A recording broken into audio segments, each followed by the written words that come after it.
আপনি কি খুব রেগে গেছেন? নিশ্চয়ই।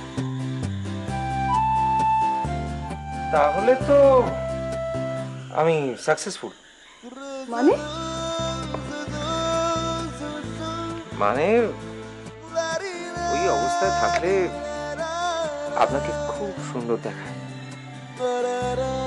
রেগে গেলে ভীষণ মিষ্টি লাগে আপনাকে।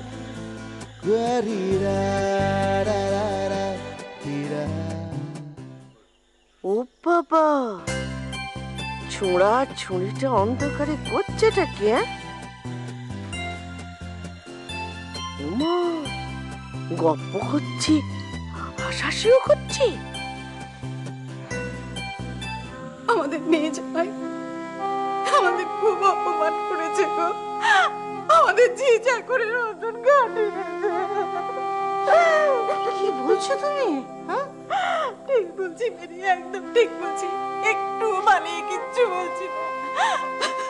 আসলে কথা কি জানেন মেরি, আমি আপনাকে বলি, রক্তের সম্পর্কটা বড় নয়। এই যে পিটার, ও তো আপনার ছেলে নয়, কিন্তু দেখুন ও আপনার প্রতি কতটা শ্রদ্ধাশীল, আপনাকে কতটা ভালোবাসে, তাই না? অথচ দেখো, আমার ছেলে মেয়ে, আমার রক্তের সন্তান আমাকে কিভাবে বিশ্বাসঘাতকতা করলো বলো? Please don't Cry. কেঁদো না মানুষই, কেঁদো না। দেখো সব ঠিক হয়ে যাবে।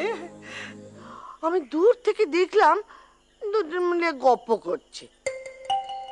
মা, কাছে এসে দেখি দুটি দিন মিলে ঝগড়া করছে। আমি কিন্তু একটা অন্যরকম গন্ধ পাচ্ছি। কই রে? আমি তো কিছু গন্ধ পাচ্ছি না। এই গন্ধ সেই গন্ধ নয়। তাহলে তোর কি মনে হয় চাপা?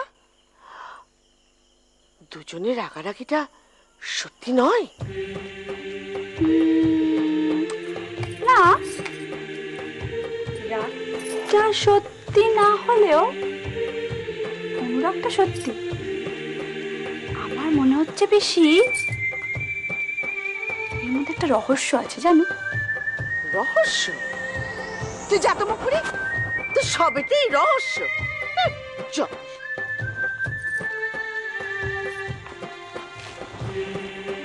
রহস্য তো একটা আছে বটে। পিরিতি কাঁঠালের আঠা, রাখতে পারে ছাড়ে না। কিন্তু কেন যে ছাড়ে না, সেটাই তো রহস্য। ভূত তোর দাদা, তুই সব কথা ভূতকেই বলতে পারিস। আমি তো রাস্তার ছেলে, চায়ের দোকানে কাজ করি, তুই আমাকে বলতে যাবি কেন? এরকম কেন বলছো লাট্টুদা? তুমি তো আমার দাদাই। আমি তো দাদা হই।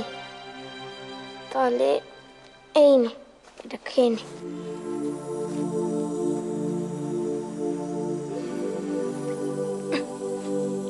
আচ্ছা লাট্টুদা, তোমার যখন খিদে পায় তোমাকে কে খাইয়ে দেয়?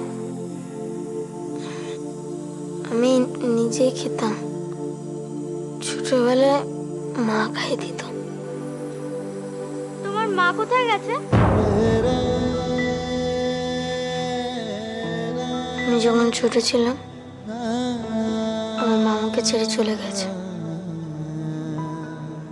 আমি যেটুকু মাকে দেখেছি আমার কিছু মনে নেই। আমি জানি আমার মা ঠিক আমার কাছে ফিরে আসবে। তোর মাও ঠিক ফিরে আসবে খুব তাড়াতাড়ি।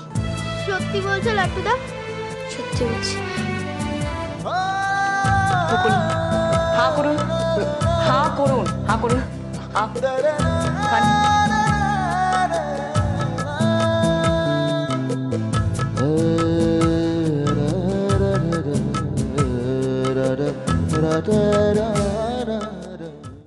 এত যত্ন যদি পেতাম,